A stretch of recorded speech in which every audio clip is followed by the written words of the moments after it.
Okay, let me do a little update on some of the. I've been discussing Vimeo, but it's not just that.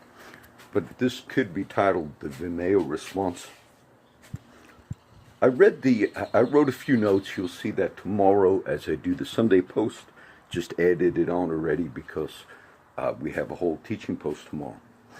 I did indeed read the guidelines of Vimeo, the video site that deleted my account.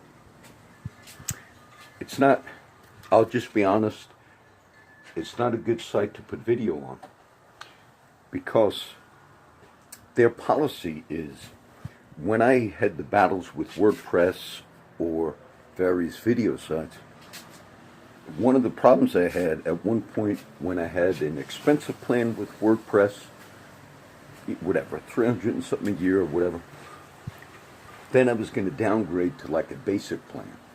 Now, anybody that uploads videos to any video site, you never want to be on a site that if you downgrade, which I did not do with Vimeo, but if you ever downgrade in the future, say if you're on a plan you're paying $500 a year, and you're uploading a ton of videos, then there comes a time where you add links and all that, and then if you downgrade to like an $80 a year plan, whatever is already on a reliable site always leaves on.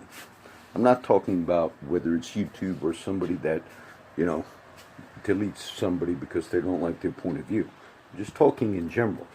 Because if you're up to a $500 a year plan on a video upload, and then you say, I'm going to download, I'm not uploading that many this next year, everything that's already on a reputable site remains on. I read the policy on Vimeo. Their policy, they actually have something that says if you eventually downgrade, they delete that. You don't want that. I was on a good streaming site as the tests I do. One was Ustream from IBM. Okay, that was a real expensive site, but I tried it for a while. Any site that eventually will delete all of your old videos is not a reliable site. And the policy for Vimeo is indeed that.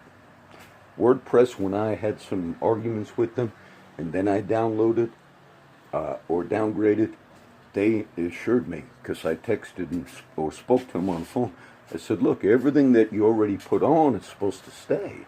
And they said, yes, you're right. Vimeo does not do that. Now, they blocked me. I uploaded one video to the new free basic thing, which, it's the loss of all the other videos. And then when you go in to start a new free plan, I put that one video up. And then they blocked me. You can't get in through any other thing. Now, if you're doing business with somebody and I emailed and made comments, and that's how you respond to them. I read their site. They were kind of like, they said, we're a community of people. They're trying to say they're like a blog or whatever. Vimeo is just a video site, okay? They're not, a lot of people, they're not that. But I want you to understand that I did go try to upload a second video, the one I made earlier today, with my homeless friends. And then they blocked. And I could not access any Vimeo through Google, through Facebook, or through new account. Because we are kind of shining a little light on what they did.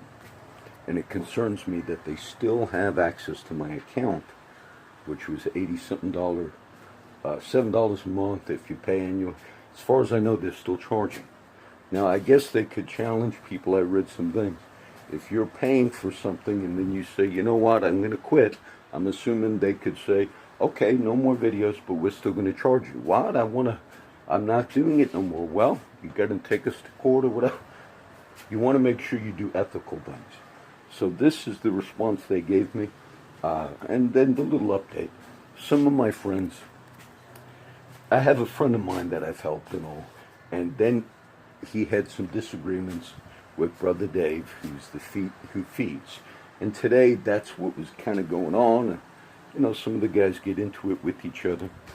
And my friend was playing he had a laptop. And he was playing the preacher real loud on the laptop. So whoever was speaking today, my friend Brother Bear spoke, you wouldn't be able to hear him. And just in general, though, listening to the preacher that my friend likes on the laptop as other people were supposed to be speaking. I myself, and some people complained, and I've heard that preacher before. There's a lot of teaching and preaching, and he was a fine preacher that my friend was listening to on the laptop. But a lot of times we as Christians learn, or we hope to learn through the actual performance art of preaching. Like today I've got to speak for an hour with this sermon or whatever. And oftentimes we don't learn systematically the purpose of Scripture, the history of Scripture. I did a whole overview. Now I'm not teaching now, but a lot of preaching is well intended. But I don't get edified if I listen. Sometimes when I visit different friends, they might think, oh, he'll come over more if I just have preaching on. I've had a few friends do that. And during the day, I want to enter into interacting with my friends on the street. And so, in general, I think maybe less preaching and more action would benefit all of us. So, this is how they responded. I will upload this. Maybe they finally got wind of that I had posted. Yesterday, when I first started messing with Vimeo, trying to correct what they did, there was like a site that's supposed to be helpful. It says, oh, the more you get out, and I'm grateful for the site, but no, I'll post it on my million website. But that's the power of a voice that we all have. You try and do things. I make zero money. I tried to upload a video to Vimeo, they stopped. But on the comment, I said, look, you claim to be an ethical community. I read their guidelines. We're people and we believe this and that. And it was, I guess, offensive to me that it was all about the money. Upgrade to the 500 plan, upgrade. I already paid. I didn't need upgrade. It was all about the money.